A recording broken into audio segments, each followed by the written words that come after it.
Mayo Experience. That Mayo Experience. That Mayo Experience. That Mayo Experience. Experience. To the Pat Mayo Experience, presented by Underdog, the Week 12 final game, Monday Night Football, Carolina at San Francisco. We are doing our picks and player prop draft as we do every single money. Well, I mean, it's been money the past 2 weeks at least on this show, every single Monday on Mayo Media Network. If you missed it already on Monday morning, you don't have to. You can just go to Mayo Media Network, check out the Thanksgiving Day picks. Those are up now, video and audio on the feed. Smash like while you're here, sub to the channel, as I mentioned, turn on those notifications because we're going live again on Tuesday, live again before the Thanksgiving games with 5 of us on Thursday. Me, Jeff, Cuss, Cam, and Rob making our best bets for each of those games and the Black Friday games. 2 spread shows this week, another best bet show. This is the week we pump out the most content, and we all try to have it for you, except for the live show, really, before you actually go on your travels for wherever you're going for Thanksgiving to make sure the PME feed is loaded up. You're ready to go. You need to kill some time and maybe win some money along the way. You're with us. Conner Allen and Ryan Noonan on the line with me from 4for4.com and Betsperts.com. Conner, did you get any resolution with your feud with Caesar Sportsbook last week?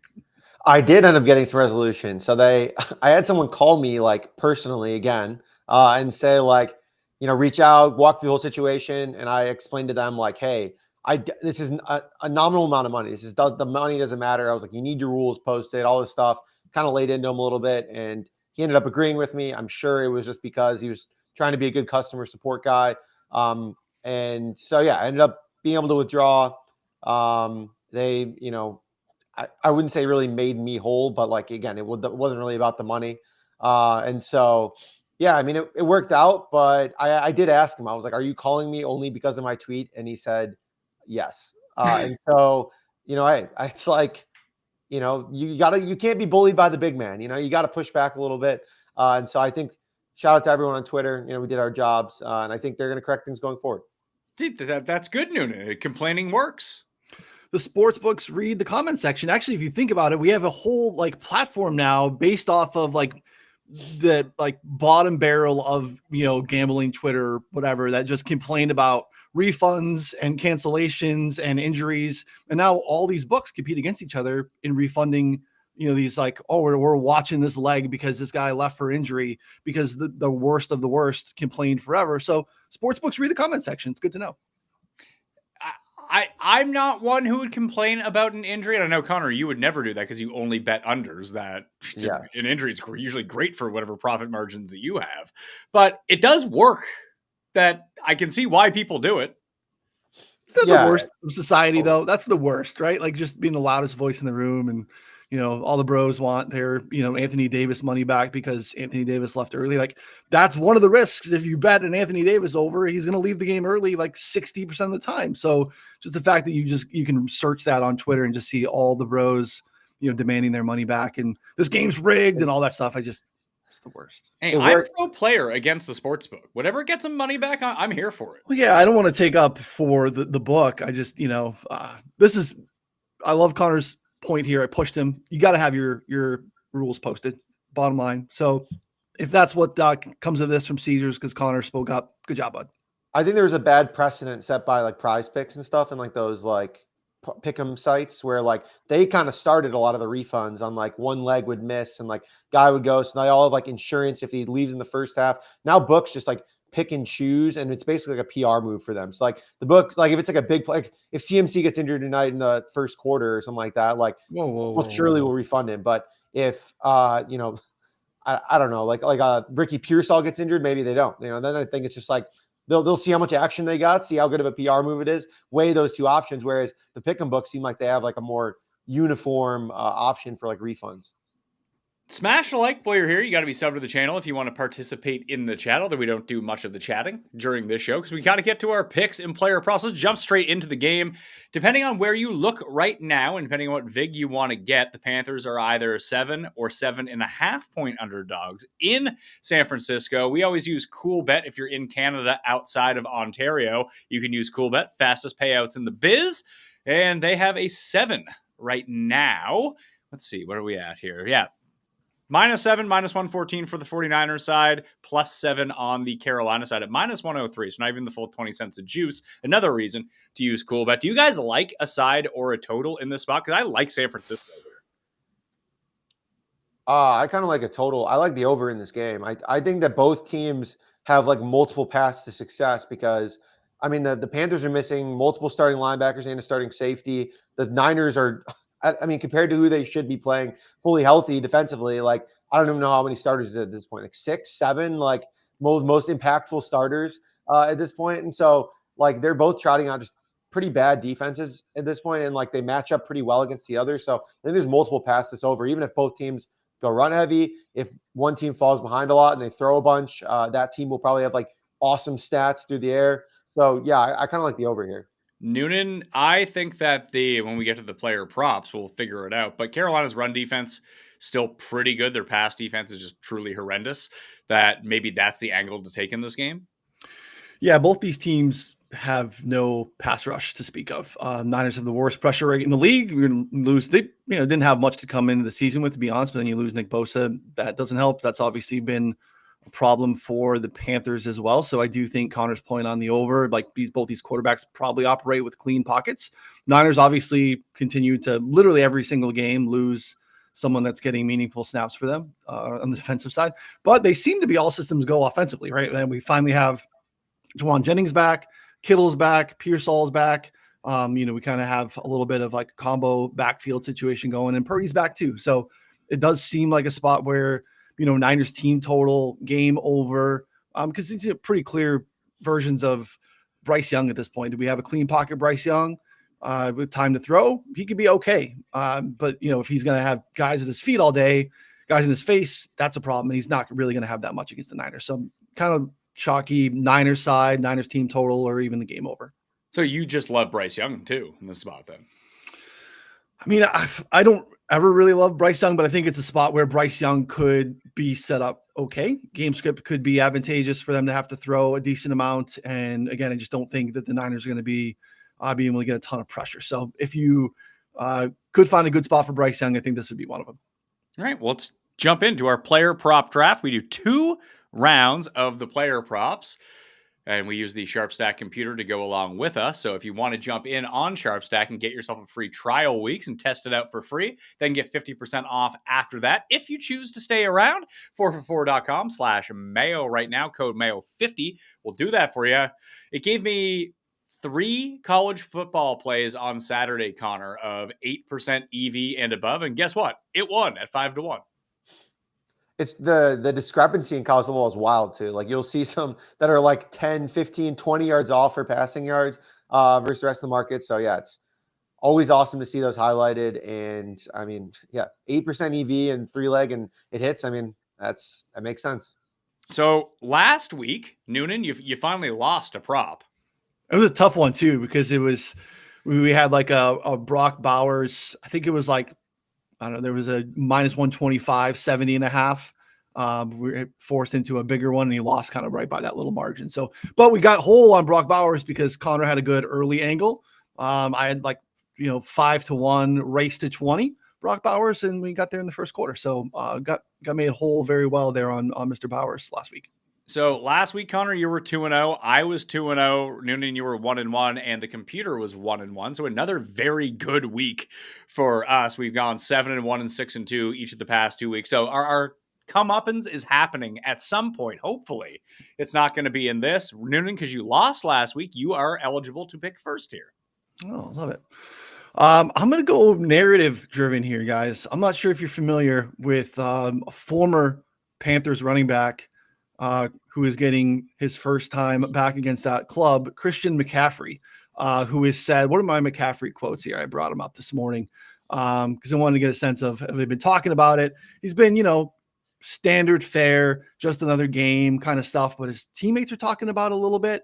And then he was talking about how as soon as it happened, it really bugged him. He has a chip on his shoulder. He felt really weird that a team decided that they wanted to move him. And this is a spot where you can go after these, again, really bad linebackers, and they're both out. So we're starting 2 undrafted free agents at linebacker for the Panthers here. This is a spot where McCaffrey gets it done no matter which way you want to go about it. So I'm just going to take a huge number. This is way past Connor's line of demarcation of an acceptable over. I'm going to take total yards over 121.5 on Christian McCaffrey here. Get it done in the air, get it done on the grounds. I don't really care. This covers both bases here, over 121.5 on McCaffrey. It's funny because I was going to go under 76.5 rushing yards for Christian McCaffrey as mine. He can do that. We can still win both bets. Wow, that's wild. Just go right into that. Now I want to know Mayo's reasoning on the under of the rushing yards, like just workload based. How many times has Christian McCaffrey rushed for over 76.5 rushing yards this year? Probably one. Not a ton. He's actually had to be really involved, in the passing game for him. He did last week, only on 13 carries. I think he got a little bit over 80, I believe, in that spot. Again, just the different dynamic of how they need to use this offense. I also played an uncorrelated. I think he's a great look of like under 5.5 receptions. I played over like 50 plus receiving yards, 60 plus receiving yards, like 10-1, uncorrelated, because I think you can just have some explosives here against a pretty porous, defense here. So yeah, I don't hate your look, Pat, to be honest. I just think they're going to want to feed him somehow. And I think a lot of it can come through the air.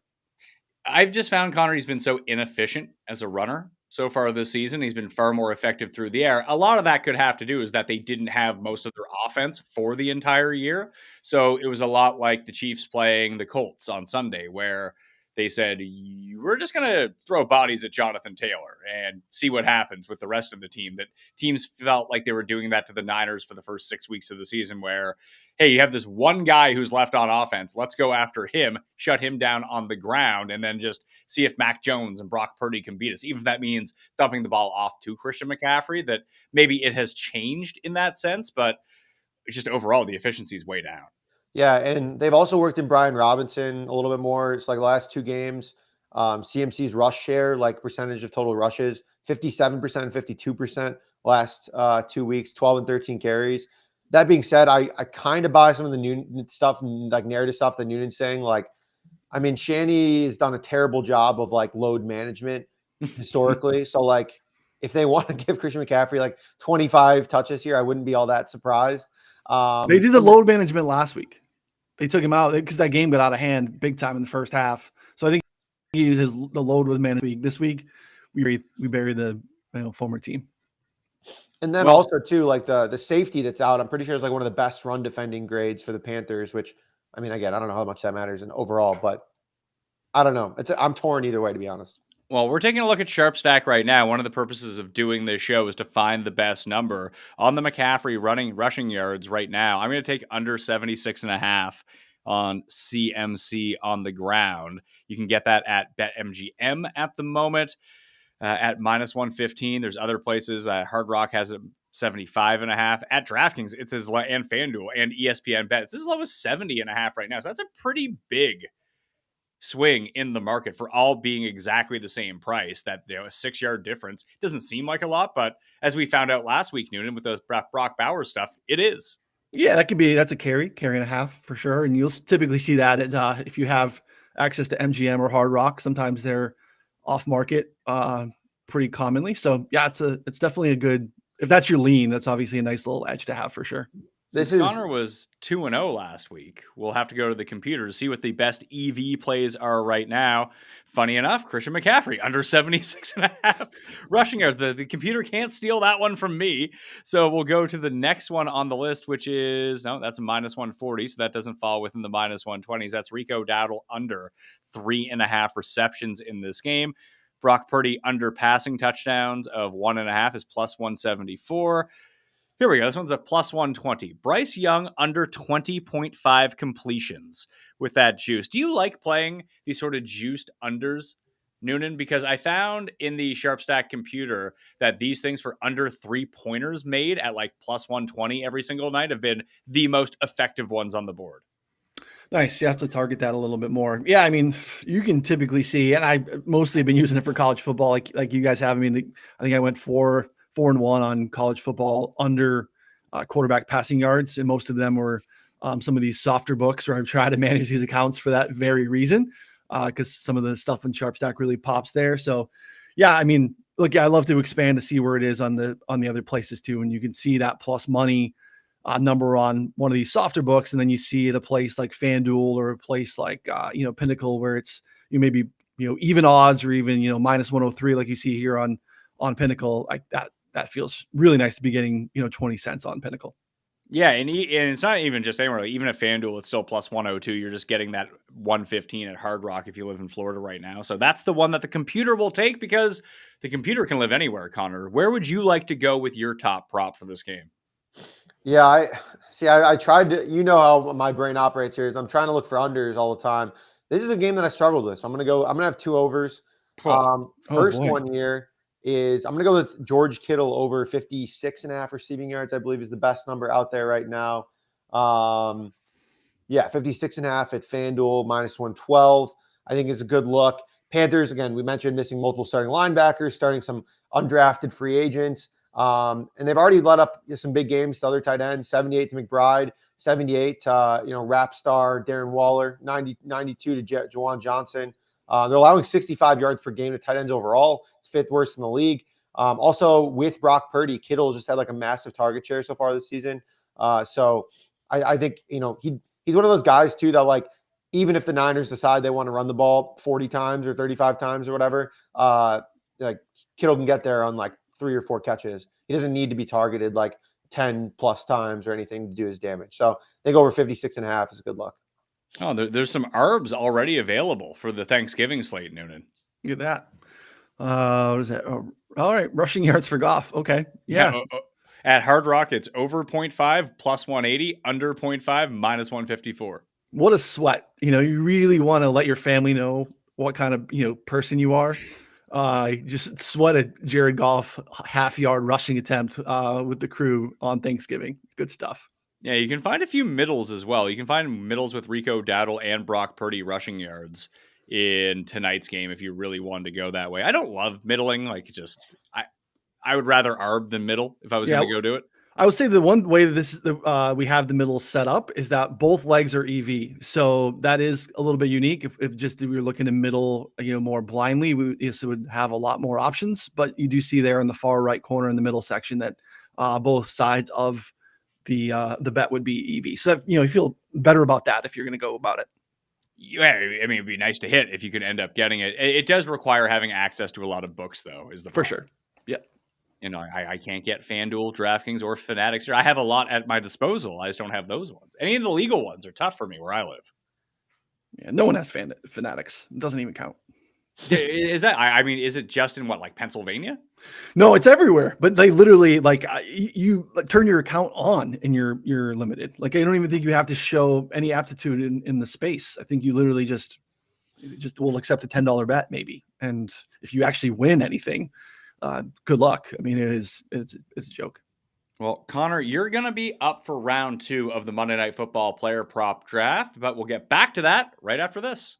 Omaha Steaks yet, so rectify that now, because they are the official sponsor of tailgating. But in the Pat Mayo household, Omaha Steaks is the official sponsor of the holiday season, because I got guests coming over and they like meat, whether it be steaks, burger, deli-style franks. All the heavy hitters are coming in that cooler, which is so glorious to crack open, easy to make, throw it on the grill out back, and you're going to be set up, no running to the grocery store, and you actually have food that people want to eat when they come over to your house. Shipped right to your front door. There's no off-season for flavor with these guys. Make game day delicious with the official sponsor of tailgating. Visit omahasteaks.com and get $35 off with promo code MAYO at checkout. That's omahasteaks.com, promo code MAYO at checkout. Terms apply. See site for details. Ever get one of those scam texts that's so weird you almost respect the creativity? Like last week I got one that said, limited edition hover goat. No link click, but hey, it's points for originality, I suppose. And I was interested in a limited edition hover goat, I'm not gonna lie to you. I then Googled it. Turns out, not a real thing. Luckily, Cash App's 24/7 fraud monitoring helps detect and alert you for unusual card activity should someone gain access to your card. So you can act fast if something seems off. You can also lock or unlock your Cash App card instantly right in the app for extra control and peace of mind. For a limited time only, new Cash App customers can use our exclusive code to earn some additional cash. For real. Just download Cash App, use our exclusive referral code, SECURE10, in your profile, send $5 to a friend, and within 14 days, and you'll get $10 dropped right in your account. Terms apply. That's money. That's Cash App. Cash App is a financial service platform, not a bank. Banking services provided by Cash App's bank partners. Prepaid debt cards issued by Sutton Bank. Member FDIC. Promotions provided by Cash App, a Block Inc. brand. Visit cash.app/legal/podcast for full disclosures. Connor, you get to be up with pick number 1 of the second round. What are you thinking? Yeah, I'm going to go with Rico Dowdle over 17.5 receiving yards.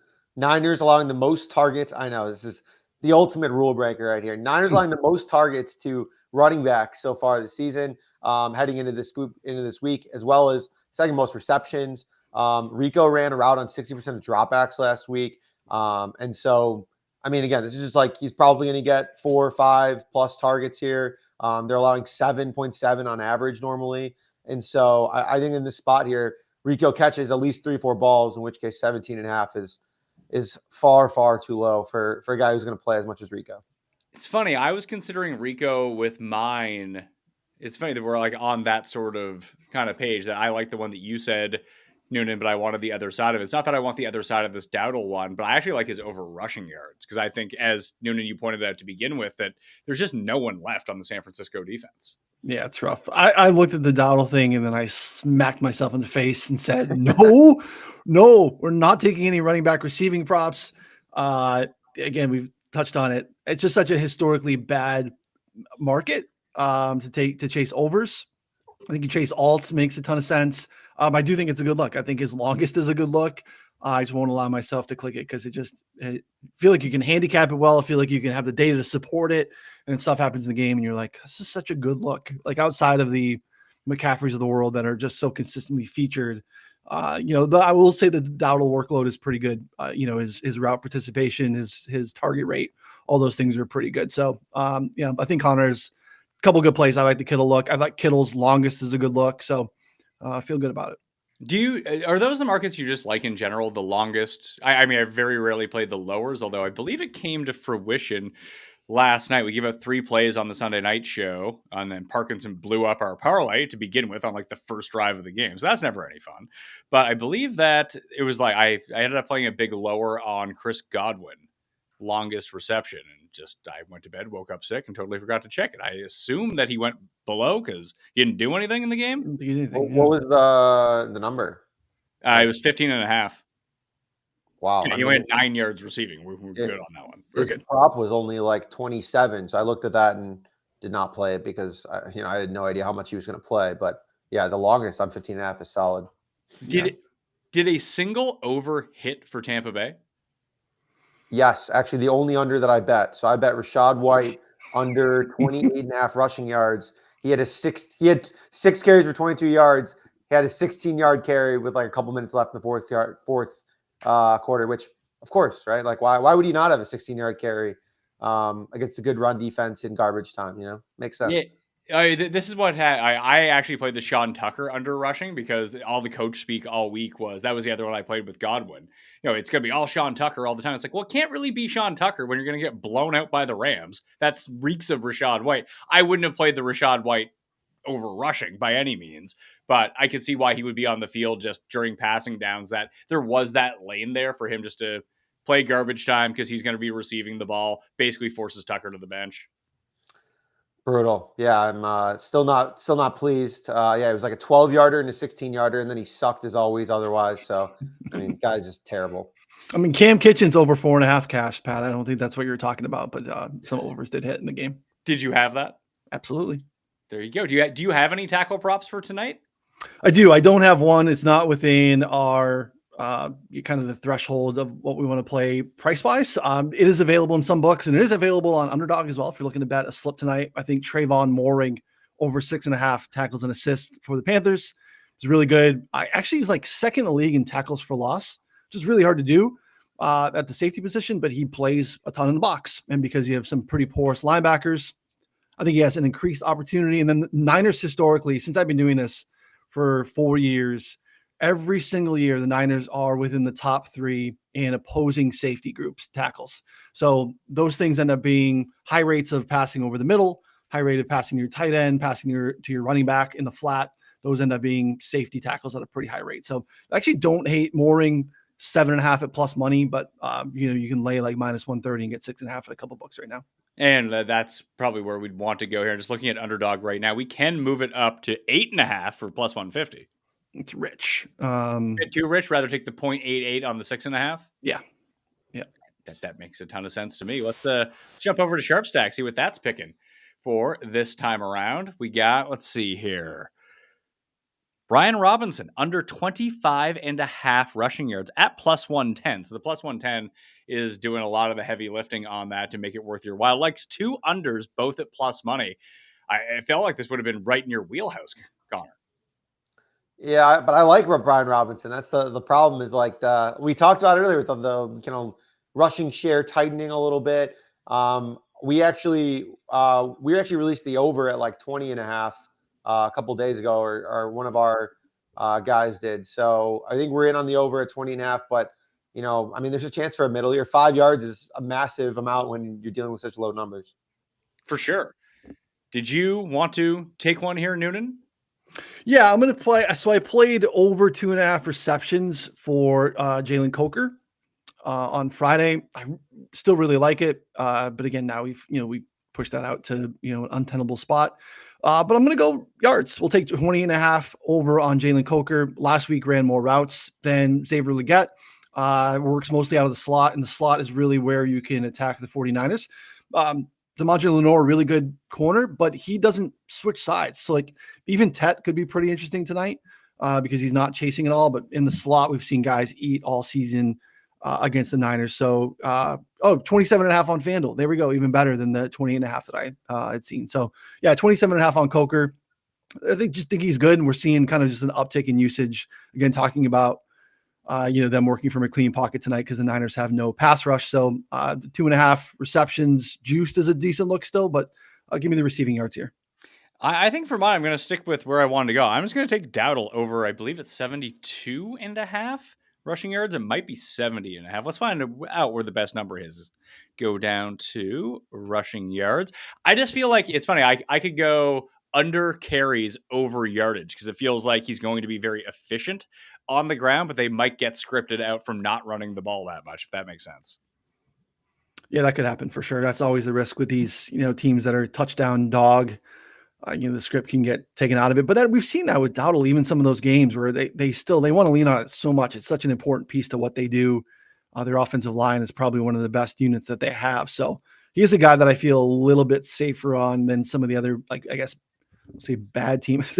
They win this game, they're in first place, which is also nuts. Wild. I have a Carolina to win the division future that we made back in August. And just after watching them for 3 weeks, this is a disaster. But then I've watched them the rest of the season and it still feels like a disaster, yet they're somehow there.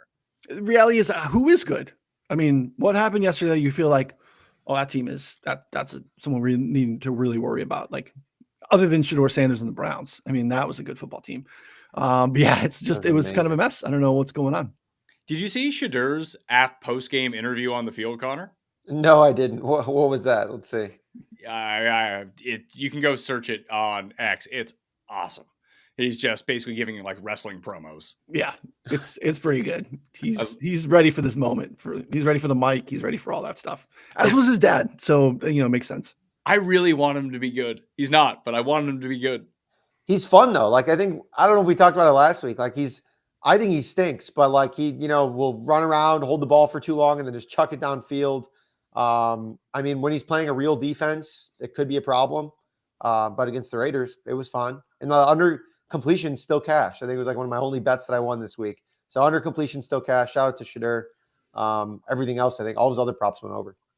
So let's jump over. Let's go to Underdog. Code Mayo at Underdog right now will get you a bonus in up to $1,000. You play a $5 entry and you can get yourself $100 in bonus funds right away, win or lose. So I've already thrown on this Morig higher of 6.5 tackles, Noonan. That's just for you. That's up there right now. How do we we've been on different sides of some of these plays. But what's the next one that you guys want to throw on here? Because see, where's those completion? Jesus, a lot of Bryce Young props. I think that there's like with this game specifically, there's like two different ways to play it. Like you could play, like some Bryce, Tet, Coker, passing overs, like receiving overs, and then bring it back with like I don't know, a CMC over as well. So like kind of the game script of like the Niners get up and are running, or Brian Robinson over, any of those fine. But and then on the other side, you could do like if you think that the Panthers are staying in the game or maybe playing well, like a Rico over paired with like Purdy, Kittle, Jennings, maybe some kind of combo of that. I personally like both those because I think whatever team falls behind, their quarterback and receivers are going to have like 1,000,000 yards. I can see that. I could also see Noonan, Carolina just no showing this game because it's Carolina. Because it's Carolina. Yeah, I mean, I wouldn't be surprised either. Does the Underdog app here reward you for like the uncorrelated? So like, would it let you do something like lower, rushing on McCaffrey and then over on receiving yards? And would it like? I don't think it matters on Underdog. Okay. I don't think it helps you on Underdog at all. Okay. I don't think that it will let you do. Let's see if we go. I don't think it'll let you take 2 McCaffrey props is the thing. Oh, okay. It will actually.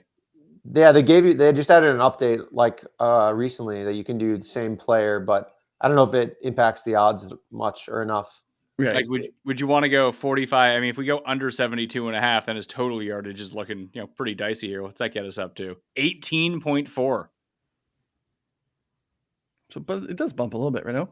It does, yeah. If we go Morig, McCaffrey, we can get 11.7. You want to do that? I like it. So funny. Yeah, I love it. This is wild. Let's throw on a boost. We'll apply a 40% boost to this. It's 16 to 1. We'll go $50. It's the max we can get on it. So 50 into 800 with, what do we got here? We got Morig, McCaffrey, and McCaffrey. So Morig higher than 6.5 tackles and assists. Christian McCaffrey lower than 72.5 rushing yards, but higher than 121 rushing plus receiving yards. So we're really hoping for Christian McCaffrey to land at 71 rushing yards here. Yeah. Get all the way to the top, and then we'll just get it done through the air. It's good. Or just house like a long reception. That's it. Yeah. That would be awesome. What do you guys do for Thanksgiving? Like, are you guys like going to family, or do you like do a football thing? Are you working? Because obviously you work in betting and football. How does that work for you guys? I mean, I try and get all my stuff done. Usually go to in-laws' house, eat a bunch of good food, sit down on the couch. They know that I'm sweating a million things, so they generally just kind of leave me alone. But I try and not go too crazy with it for that exact reason, because I don't really love like sweating 75 things at an in-laws house, to be honest. Is it just the optics that you look like such a degen? You don't want that? Yes, absolutely. It's like, because I'm like yelling when some third string receiver catches like an 8-yard pass, and they're like, this team's winning by 20. Like, what are you even possibly sweating? And then I have to explain to them what I bet on, and they're like, kind of look at me weird, and that's about it. So I try and avoid that. I was talking about that with Noonan, or with Pizzola last week. That I believe it was in the Munich game or the Berlin game, the Colts-Falcons game, where I really didn't want the Falcons to get their 2-point conversion. It's like, well, if they get the 2-point conversion, that means they'll be up by 3. Then the Colts could tie them, then cover the spread in overtime. If they just don't get this, we win. Yeah, so I've done a good job at laying the foundation here. Like everything is throughout. I have to cover the games, right? On this instance, like on a Sunday, like I got a show Monday morning. I got to talk about games. I got to prep for the Monday night game. I got a show later Monday afternoon that I have to talk about all the games with Connor. Like it's really important that I watch all the games. So it's not necessarily from my family's perspective through the lens of betting. They know that that's part of what we're doing. But it just is like, no, he's got to watch the games because this is his job. He's writing about these games. He's got to talk about these games. So I keep the internal sweats right here. So you don't have to think that I'm actually like, worried about why I'm like, MFing this, safety for a missed tackle in the flat. I'm just, watching the game very calmly. So yeah, it's a balance. We'll go to the in-laws as well, but probably will be like a work day. It'll be like Sunday morning on Thursday morning before that, first game in Detroit starts, and then hang out at the house, and then we'll do dinner later. So it's a good day. I absolutely love Thanksgiving. Love Thanksgiving food. Should be used more frequently. than just the 1 year. I know, cooking a big bird like that's a lot, but I enjoy it. I love Thanksgiving. You can eat that stuff all year round if you want to. We do. We, big carnivore family here. Try to eat, variations of meat as much as we can. So, we get the turkey going. No one eats that year round because it's not very good, like 90% of the time. Like I super apologize that your wife and your family is not really good in the kitchen. Mine is. So okay. This is what I'm saying. Food. You are part of the 10%. Like 90% of American Thanksgivings are trash. Like the mac and cheese is edible. The mashed potatoes are edible. The turkey's dry. The rest of the food is just like not very good. Why are there no Thanksgiving restaurants? Because no one likes it that much because the food's not that good. We got to figure it out.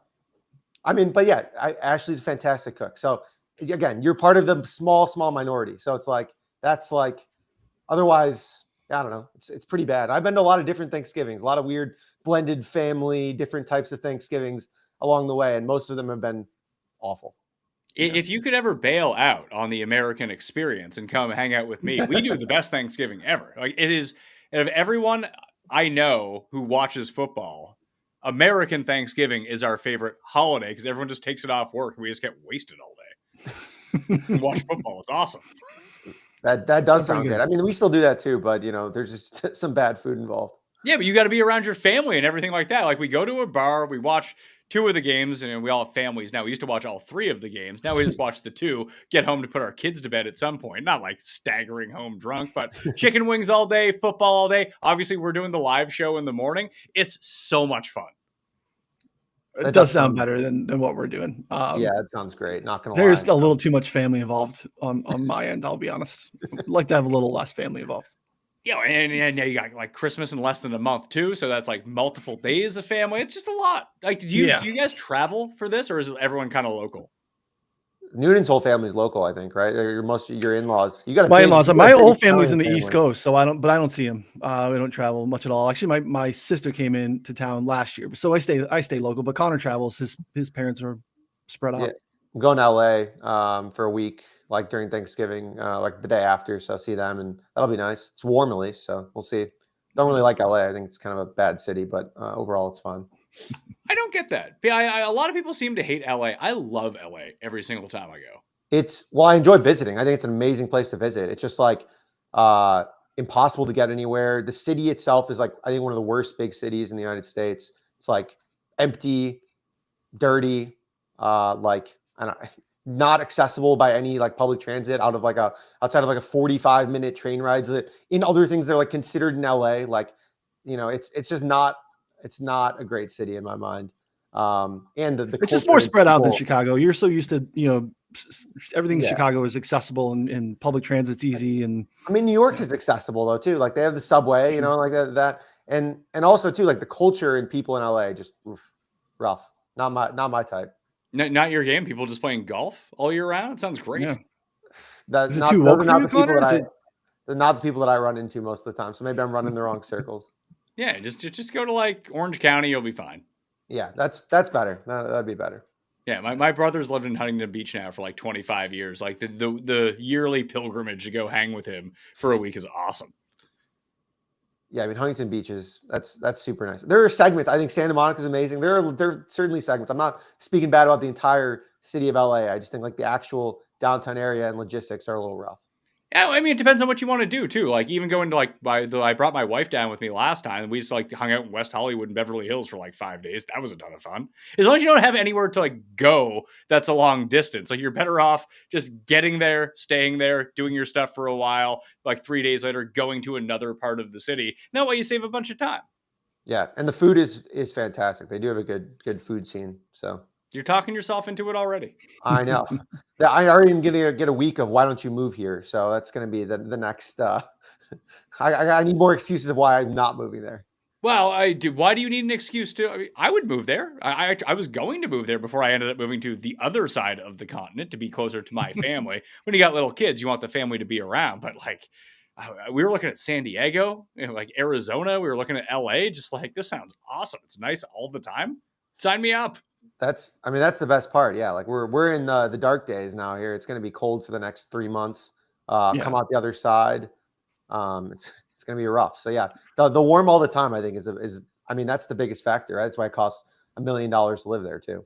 Yeah, we're considering a relocation for that very reason. Not necessarily there, but also for like a spot where I don't have to deal with what's coming here in Chicago weather here in the next 3 months. The weather where I'm at's not even all that bad. It's just like even today's a very typical Halifax type day. It's like 2 degrees Celsius and raining. That's basically our winter.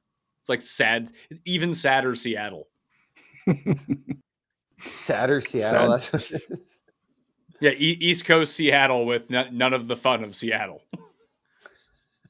That's amazing. I don't want to golf too much to be honest. Is it like 40? I want to golf too much to live in a spot where it's 30 degrees or lower for 4 months. Like that's not. Yeah, it sucks. My lifestyle. Yeah, it sucks. See, and listen, you'd be shooting 75 if you lived in a nice climate. I feel like. I know. I don't talk about it. Really, I didn't play again after I shot the 77. I didn't play another full round. I retired. Again, never had multiple rounds at 80. And I go out and just put it all together and not only hit the 70s, I go full 77. So yeah, we'll see what happens when I take the clubs out in March for the first time in 6 months. We'll see how that's dialed in. Probably not very well, but again, no one could take the 77 away from me. It happened. So I feel good about that.